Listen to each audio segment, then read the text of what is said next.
what they've been checked for weapons. So everything's okay. So with that, David, here's your mic. Thank you.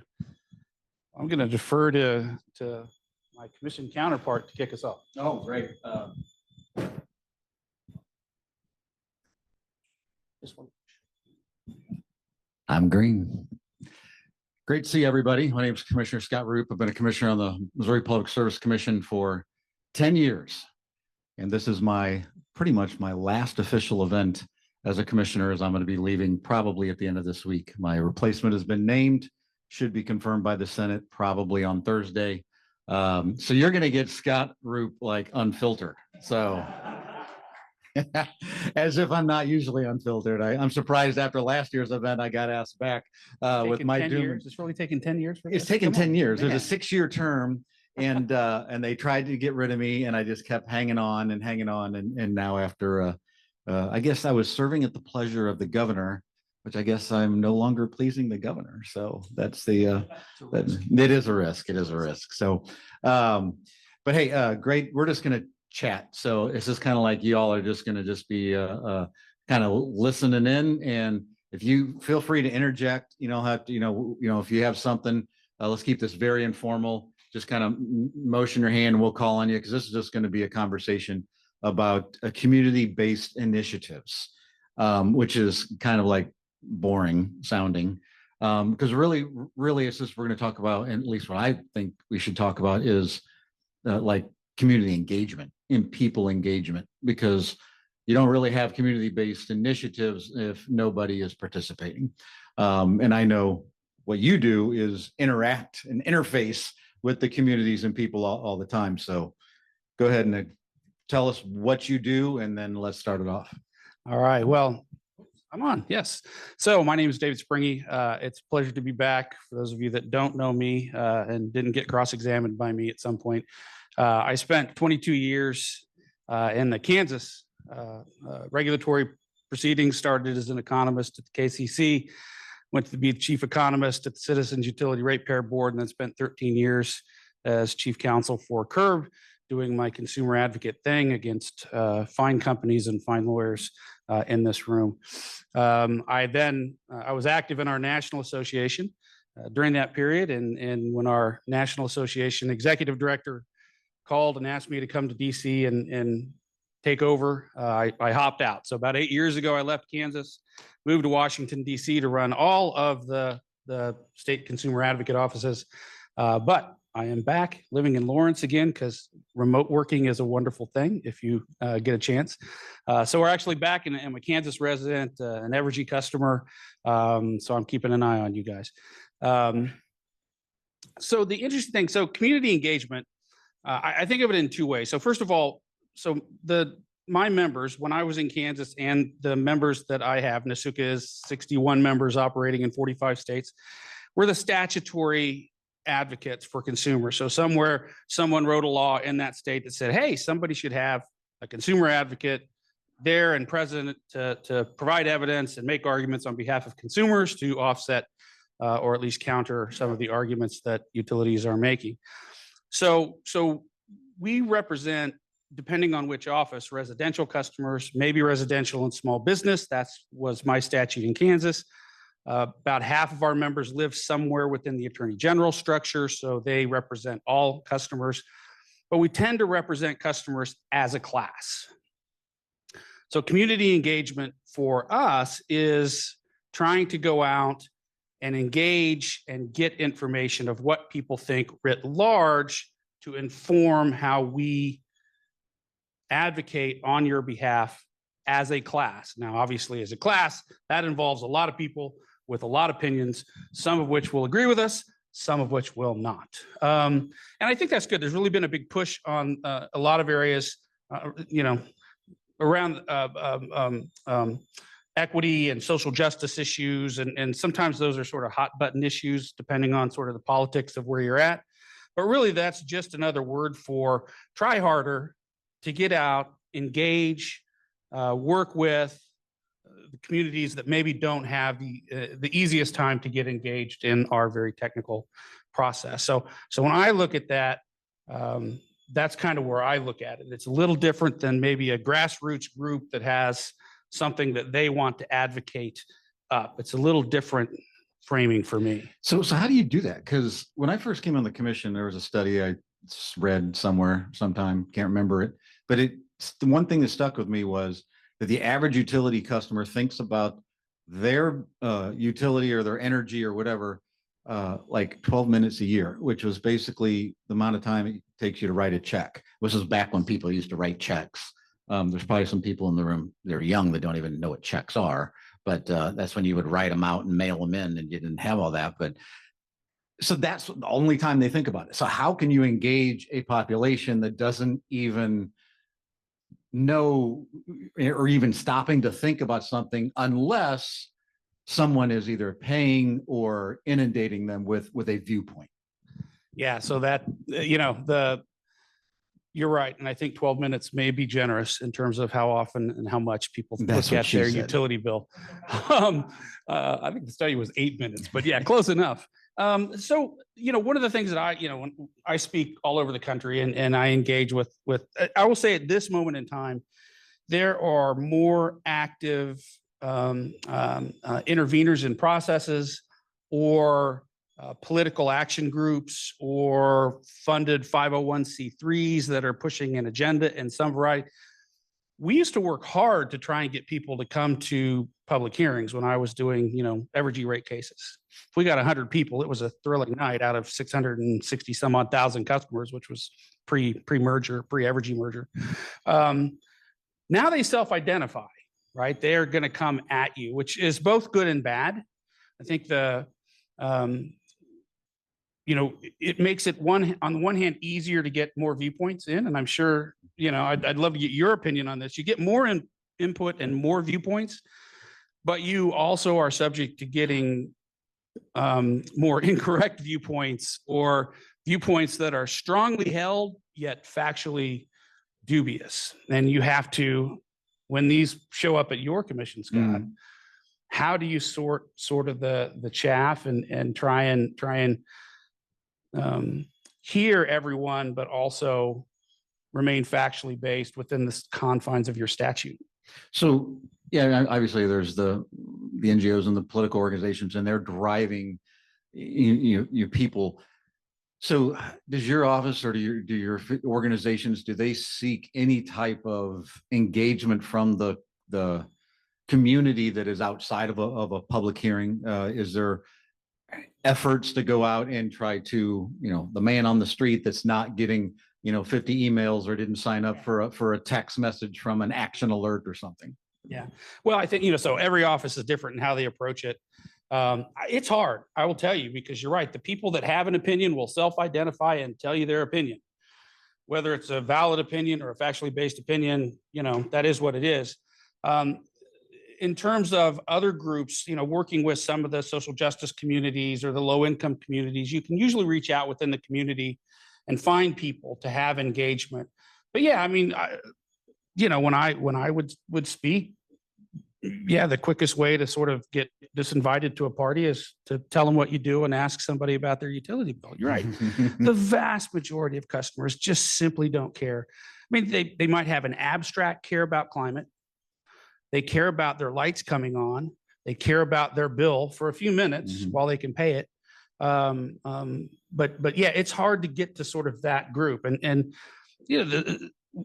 now you can use, for better or worse, we can use it too, right? We can use Twitter and we can use Facebook and we can pay to promote messages in certain zip codes or other things. So we also have more tools to get out to interact. But again, the vast majority of people, they're busy, which is partly why we exist, I guess, I mean, and commissions, right? You're there to make the decisions. So, you're there to weigh the, so that's not just one-sided. You take in all different viewpoints. And, it used to be, you would have, just the company and the Office of Public Counsel and maybe like a large industrial group or like a GM, or if there's a plant in the area. Now on our cases, I mean, there's 20 interveners ranging from all these different subsections and subgroups and all these things. And that's a lot of testimony. That's a lot of filings. And some of them only care about maybe one little piece, but they're still in. But I always go back to, I think it was Steve Jobs, is he said, people don't know what they want until you show it to them. And I think he was talking about that from the tech aspect, and I think that is very true today. People don't know what they don't, hey, until you show them what all this cool gadgetry and stuff, they don't know that. But I think you can take it a step further and say, people don't know, what they want and until you tell them, into an aspect. Because I didn't even know that, there's a rate case going on here in Everett. I didn't even know there was. Oh, why should I care? So somebody has to tell them that, number one, this is going on and why they should care. And I think that's kind of what you're hitting at. It is like, how are they getting to that meeting? How are they getting to become engaged? Is because, I mean, now granted, there's always first movers. There's always people that find this interesting. There's always people that do their own research. But on the big scheme of thing, we're talking about 99.5% of the population was told what they want or told about something and why they should care and stuff. And so it does become more difficult when you have to build a relationship before you can really, start to educate, people. And so if someone comes in with a pre-established relationship through a social active group or a social justice group or a predisposed political group, and of where they already have that, you're having to deal with that existing relationship. And sometimes the information that is being put out there is maybe not exactly how it plays out, but you have to battle that in order just to bring it to a level playing field of which you can engage in a dialogue. Because a lot of times there's not a dialogue. It's when people come to the local public hearings, it's they come when we're there to testify, but they're there to tell us, what they think. It is not an engagement. And one of the things that Missouri does, and maybe some of the other states, maybe all of them do, but what we do is before we have a local public hearing, we have the company come in with the Office of Public Counsel and the commission staff, and they do a 1 hour Q&A where all three parties give all of their different positions or thoughts on the case and information, so as to give multiple different viewpoints to the people, and then they can ask as many questions as they want. Then when that is completely done, when all the questions are asked, then the commissioners come in and then we take testimony, because I can't answer a question because I'm technically a judge. So that'd be like going up and do a judge in a murder trial and go, hey, judge, what do you think? You think he's guilty? Should he fry? And they can't answer the question. So that really kind of does take the temperature from here, and then it drops it down to a much more manageable, where a lot of people, they get questions answered, or maybe something they were told wasn't true. But to the people that go to those question and answer series, I know some people in the Evergy and the stuff do that. They take it on the chin, and they take the anger and the heat and stuff, but it brings it down to where we can have a little bit more of a leveling, and you get a little bit more of an interaction. But we're seeing it's whenever we have something big. It was on the other side of the state, down at the Boot Hill, we had the Noranda aluminum plant was huge, and they were going through this big fight with Ameren and wanting their own rates, and they were bussing in people. They had hired so many lobbyists, whether it was Apollo group, which the hedge fund that was behind it and stuff. I mean, but when you have buses coming in and 350 people all wearing the same T-shirt and carrying their talking points and stuff of that nature, you get an engaged thing. But then it goes away and you don't see it. I've had so many local public hearings where I've driven, 2.5 hours, showed up, no one shows up, or one person shows up, and that's it. But unless there's something big, then people, you get like the grain belt, where you have a big, massive transmission line running through the state, going through a lot of, wealthy landowners and century farms and things. Yeah, people, and they're able to pay and hire attorneys, and they're able to fight it and things of that nature. You see that, when 111D came out, that was going back in the Obama administration. That was everybody was talking about 111D, and it was all these people, advocates and stuff showing up, and then that went to the wayside. Haven't seen it as much with the IRA as far as the community engagement. But I mean, here in Kansas City, the time of use rates that we rolled out, so much misinformation out there, and man, did people react. But it wasn't until politicians were getting on the radio telling them, why everything was wrong and why they had to be scared of it. Did we see any, it was being rolled out for weeks and weeks and weeks, and we didn't hear anything. In fact, down in Liberty, in southern part of the state, they've had mandatory time of use for like 2 years. You didn't see anything. And so sometimes it's that person that has to tell people what they want or what they should think and stuff, that it gets that engagement going. Yeah, I thought, and again, so time of use rates on the electric side is a big discussion right now all across the country. A lot of states are moving to it. Actually, my current Nasuka president is in the Michigan AG's office. And Michigan went to mandatory time of use, no opt out. So you are in it. Pick one of your plans, but you are in it. Okay. And I think it's a good thing. One, we need customers involved in their usage decisions. One, because that can affect their bills. So if we care at all about affordability, helping people use their resources more efficiently can lower their bill and help with affordability. We should all be behind that, right? But two, given, I don't care any president, Scott and I sort of go to a lot of these presentations, a lot of these talks, the hundreds of billions of dollars that are going to get spent in the next decade. And I haven't looked at Evergy's plan, but 2.8 gigawatts of gas kind of makes me shudder, because it's not when Uri's coming, or not if Uri's coming again, when Uri's coming again. So there's a lot of money that's going to get spent. If we can use our system more efficiently through things like VPPs, through customer engagement, through managed use, managed charging, we can build less, which ultimately saves people money. And the thing that I thought was fascinating about Missouri is if you looked at some of the evidence, like if you put the rates in and nobody did it, like we didn't tell you, like they didn't tell you, like 80% of the people would actually have saved money, had a lower bill that had increased volatility, but ultimately a lower bill.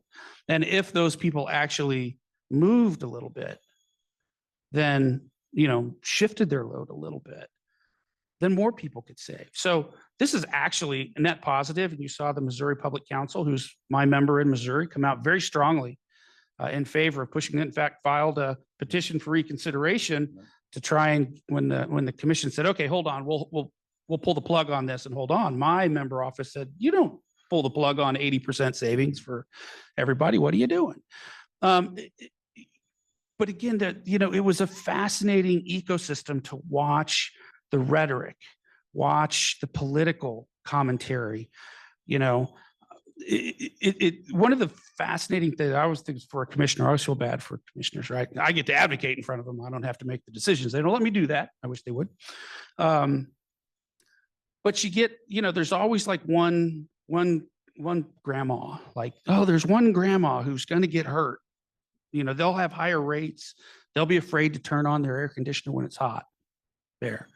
There's one single mother who doesn't have the flexibility to change their use, right? Okay, that's 2 out of 1 million customers. 800,000 of those customers are still going to be good, but the politics around it make us focus on those 2, right? It's the hard part of the job now is, and again, when I started this, it really was, it was Curb, it was the company, maybe Walmart showed up, Kroger sometimes, right? The hard part of the job now is trying to make good decisions, hard decisions. And if anybody's under the apprehension that we aren't in for some really hard decisions going forward about resource allocation, cost, bill saying it's going to be tough. But when the bus gets driven by some politicians and two theoretical scenarios, it's hard to do the job.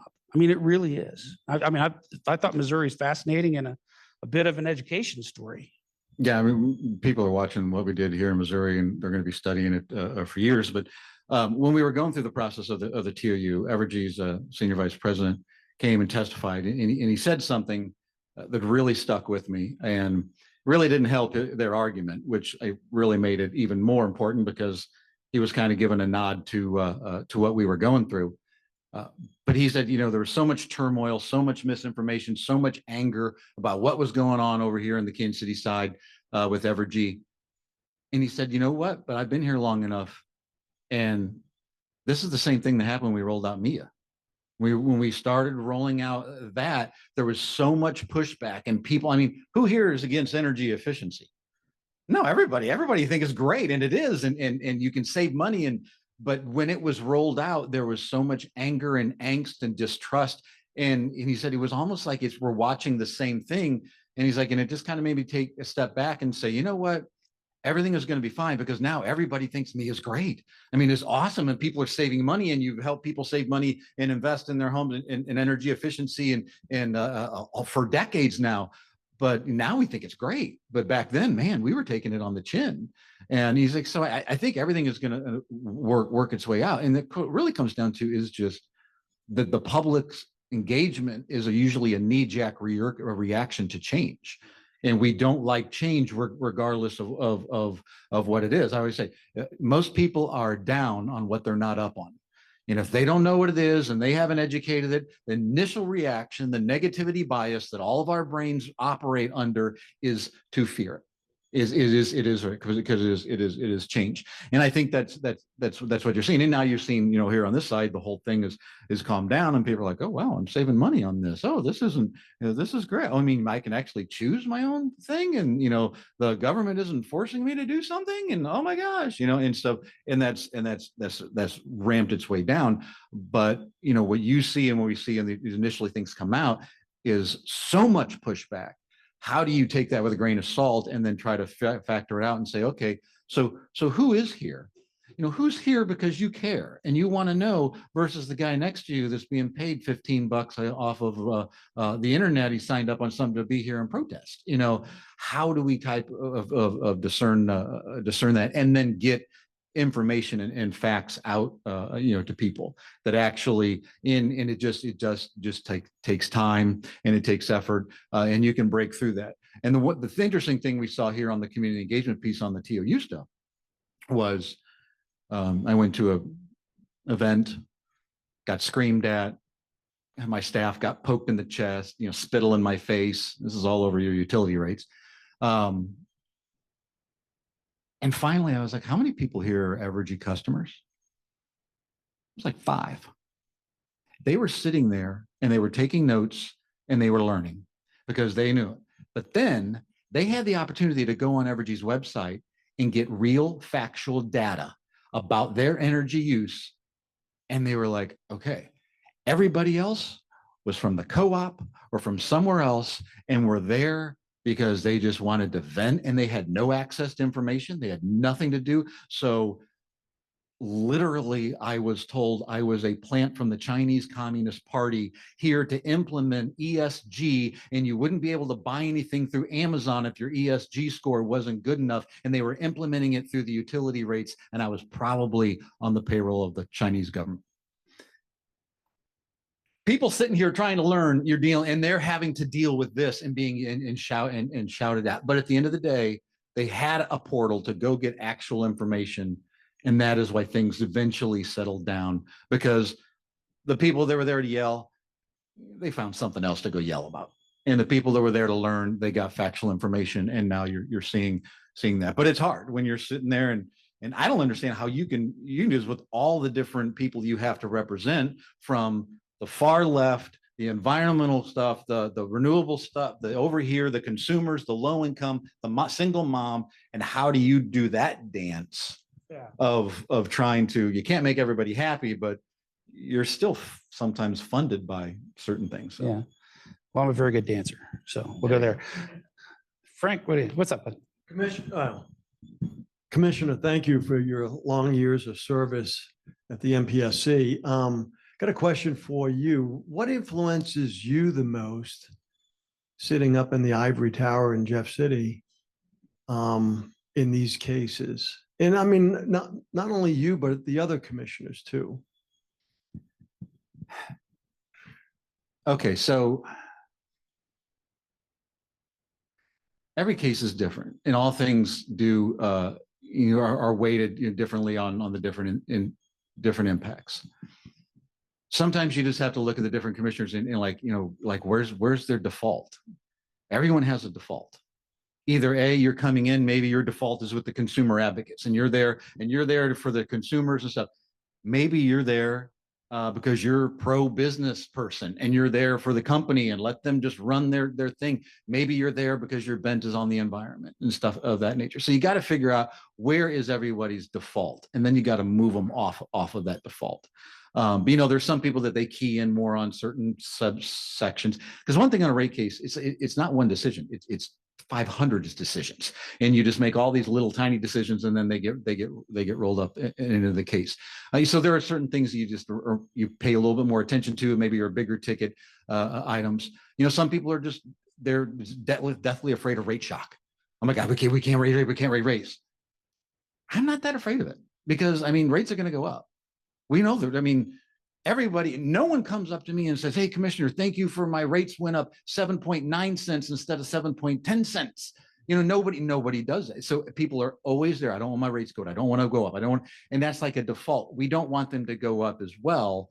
But if you come at it from just like, oh, we can't raise rate, then how do you build stuff with inflation this big? I mean, construction costs are up, rebar, concrete, everything is up. You know, then the consumer has to be. So you have to balance it. I think at the end of the day, the thing that influences me the most was, what is my role as a commissioner? What is my view on regulation, and what am I there to do? Am I there to promote economic development? No. Am I there to, you know, promote, you know, green energy? No. I am there to try to look at everything that is in front of me and make a decision that has the overall best impact for all these different segments. Now, yeah, maybe this one will get that one and this one will get this one. That is just not too swinging the pendulum too far in one direction. You know, sometimes that can come down to, you know, having really big fights on ROE for the utility. I mean, sometimes it can come down to, debt structure and stuff, because that might move the formula the more, and you're going to have a bigger impact. Sometimes, you know, rate design is not really even that big of a deal. Sometimes it is all we talk about and stuff. So really, you find in those things, you find the one that is kind of like the pressure point that's going to drive everything the most. And you really take a look at that as well. And then also, I guess the biggest thing is just, you know, everybody's blowing smoke. I mean, you just have to literally wade through the BS and just try to figure out, say, okay, I believe 35% of what you're saying. Okay, yeah, okay, and I have to double check this against you and stuff like that, because, you know, everybody has the greatest idea and everybody's position is going to be there. But hopefully that answered your question. Just want you to know that my members do not blow smoke. We bring the facts You bring the facts. and some opinions. I have a lot of opinions, but we're not going to litigate a rate case right now. So one of the, oh yeah, go ahead. Yeah, let's do questions. More fun. Oh, yeah. So I'm Casey Canfield. I'm a faculty member at Missouri S&T in Rolla. And so I'm kind of curious about this education piece of the conversation. And I'm really curious about, like, what do you see as working well for this public education, community education piece, and like what we need to be doing more of?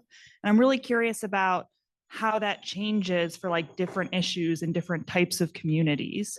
Like, I don't know if there's any patterns that you see in terms of like what actually works for like getting through that misinformation and actually getting messages to people. What we have found is that everything is different.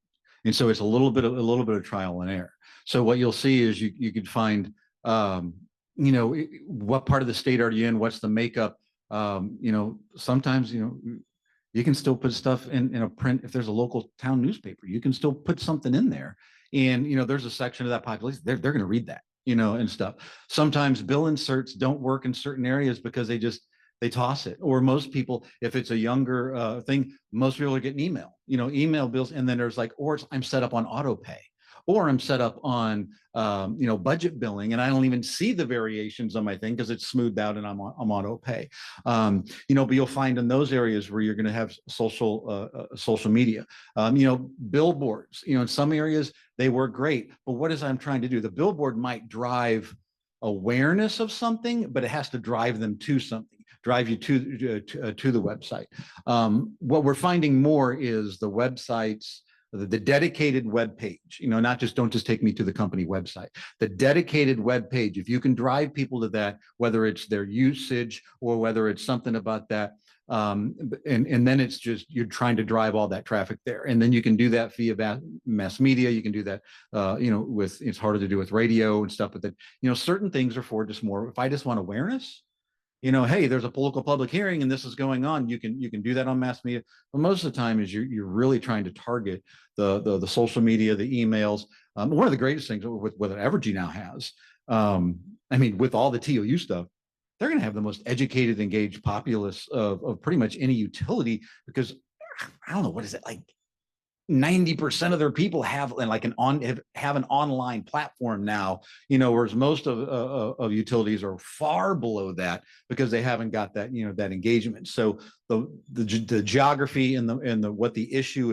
is how you drive it. But sometimes you throw it out there, and then you just got to look at those metrics and those data and see what's working, and then you reallocate resources, and then you drive it home.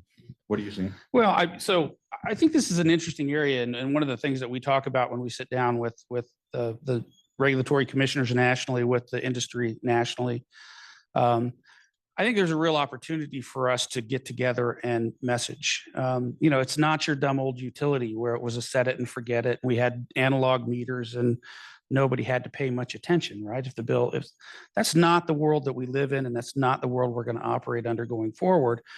Even if it's just sort of the average customer is getting closer and closer to being able to afford a solar panel, or if nothing else, a battery for their garage.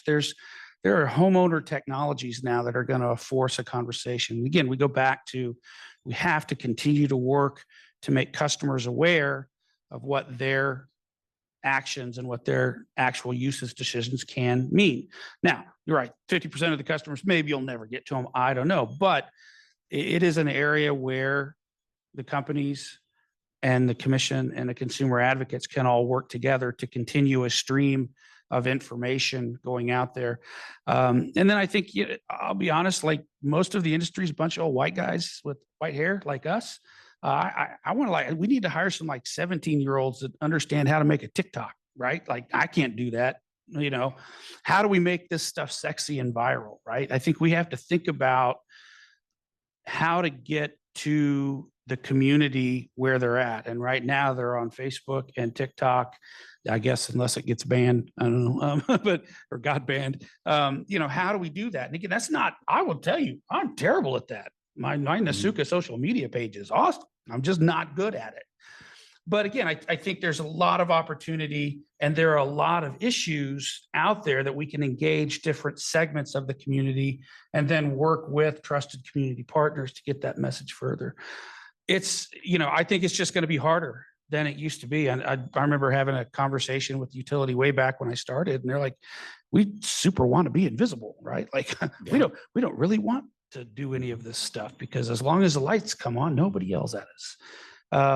That's not the world we're going to live in now. And I think it's, that's commissioners and certainly my offices, we're old. We've been at this a long time, and it's hard for us to think in the modern ways of communicating, but I think it's imperative that we do it. What you just said is so true, because when I first came on the commission, I was over here, local public hearings, and there was like an issue that just like kept coming up in these local public hearings. So called in the company. I'm like, hey, these people complained about this at the last public hearing 3 years ago. Why has this not been fixed? They're like, oh, we're so sorry, Commissioner. We'll fix it. We'll fix it. Well, then they come back and they're like, well, yeah, we fixed that 3 years ago, but nobody thought to tell the customer. And so we had this conversation, and the CEO was basically like, we are a company of engineers, and we fix things, and it's great. We're not customer service company, and we've got to change. And one of the things I tell the utilities all the time is like, your competition is not Evergy, Ameren, Liberty, the co-ops. Your competition is Chick-fil-A. I mean, those people can get a lot of people in the drive-through, in the stuff, their orders right, they're in and out. That's good customer service. And that's what the customer expects. They expect that customer service they had at the restaurant last night, or buying something from me. That's what they expect now. They're not going, oh, well, it's my utility. They're a different thing. I don't have to. No, they expect the best. And so that's what you have to come up to speed. And what you were talking about on the video, the TikToks, that's so important. we had a hearing a year and a little less than a year ago of a lady that came in and she wanted to change her electric supplier because she had a parcel of land and she had a house that was in Evergy. And then on the other side of her property, there was a shed or something that had, or something like that, or maybe a rental house, can't remember. And then it was in the co-op. So she wanted to change her utility provider. So of course, you know, she calls in and so they sent her a letter and a packet of information and stuff.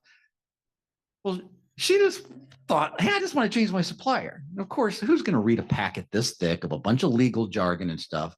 Well, what it did is it started the process. And then we had to have attorneys, and then we had to have testimony. And then so all of a sudden, 9 months later, we have to have a trial. This poor lady calls in, has no clue all of this is going on. There's witnesses, there's surrebuttal testimony, there's all and she was just kind of like, I just wanted to have one bill. I mean, and so it made me stop and think. I was like, how did we get here? So I went back. I was like, what do we do? We're like, well, when someone calls in, we send them then we send them this pack. And I was like, let me see the packet. And I was just like, I wouldn't read this. I was like, why don't we have a YouTube video that says, so you want to change your electric supplier, and a 3-minute video that walks through the whole thing? It would have saved the company, all these things of that nature. But how are we communicating? And we're just not stopping to think because we have our own little process. That's exactly. Question, where he left? Oh, she has it now. Okay, I'll keep it short, but I agree with you on Chick-fil-A. My 8-year-old nephew can do the whole jingle and everything without thinking about it.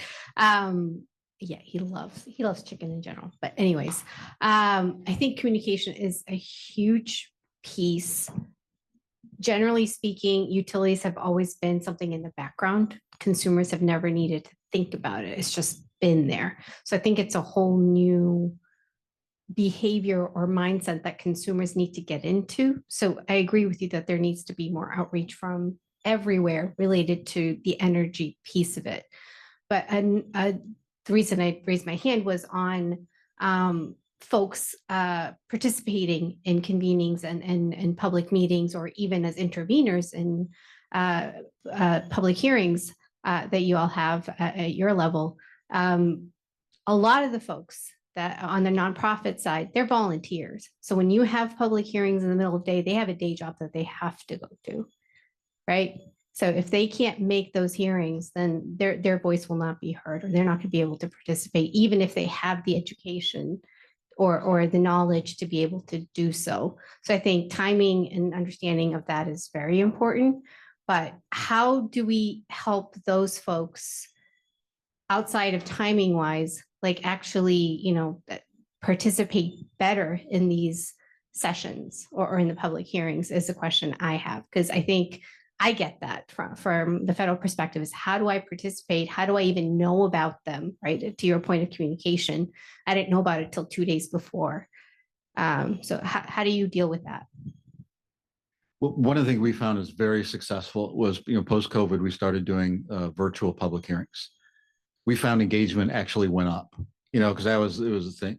So what we do is now we structure them where there'll be some in the day, some in the evening, and stuff. Some are just, so we try to get, because we understand, especially when you have a large service area and you're like, well, I'm going to have one in this town, and then we got to send people over. So we might have one at noon, and then an hour away, there's one at 6:30. So we try to do that. The virtual piece has really helped.